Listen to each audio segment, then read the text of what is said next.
Okay, so as we take a look at this problem, the reaction that we're dealing with is 3H2SO4 is reacting with 2 aluminum hydroxides to produce aluminum sulfate and water. All right, and it's already balanced for us. Does that look correct?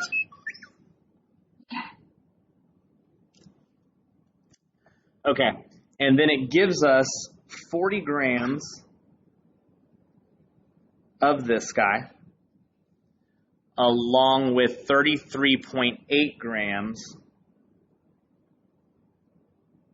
of this guy. All right, are you still with me? Okay, it wants to know what is the limiting reactant. So let's take a look at what to do here. All right, so since it is limiting reactant, we're definitely going to be trying to figure out which one of these guys will produce less of the product. So in this case, see how the question doesn't pinpoint one of the substances? All right, it doesn't name one of them, which means we can pick whichever one we want.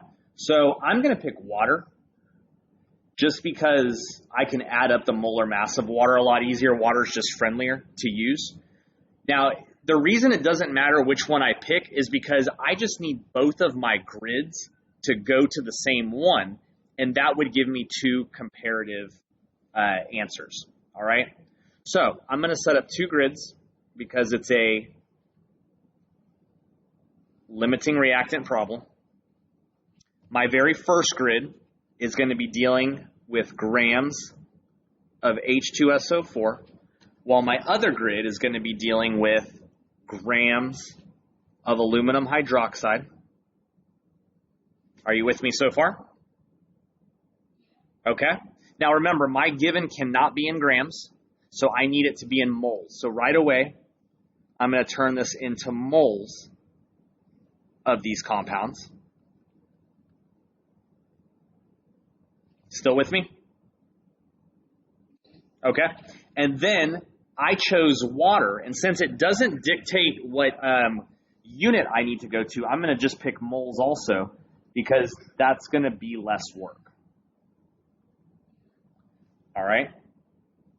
So sweet. I have all of my conversions done. Now I'm going to bring my diagonals down so that they match each other.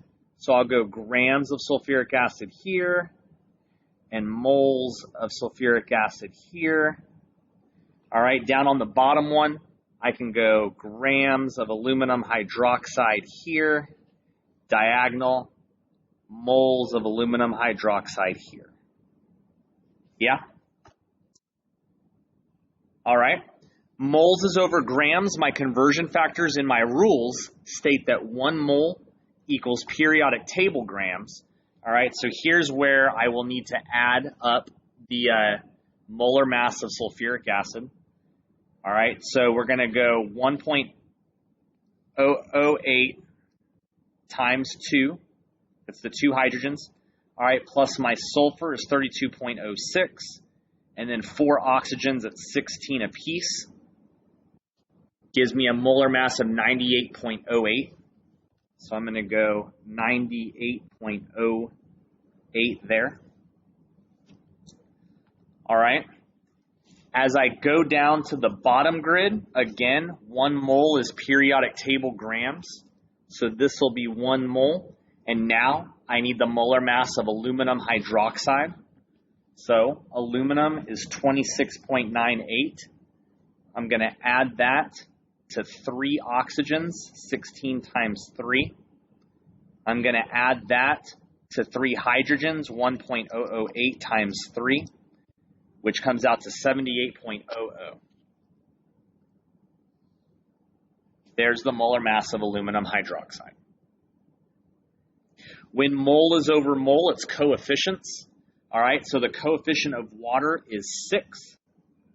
The coefficient of H2SO4 is 3. The coefficient of aluminum hydroxide is 2.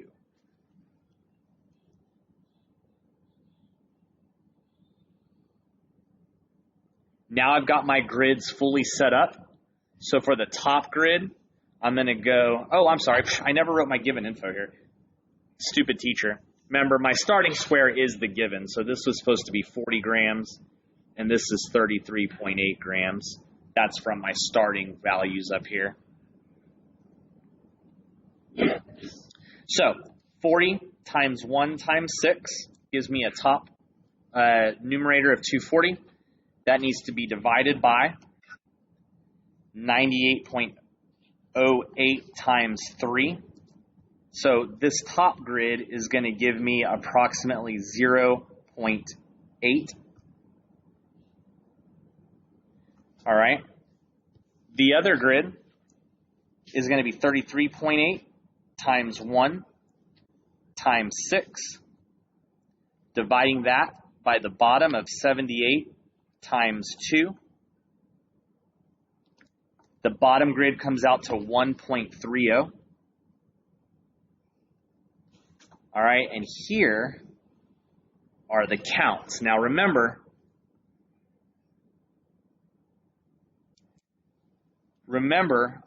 it's the smaller number that wins. So there's the smaller number. Therefore, this is the limiting reactant. This is the excess reactant.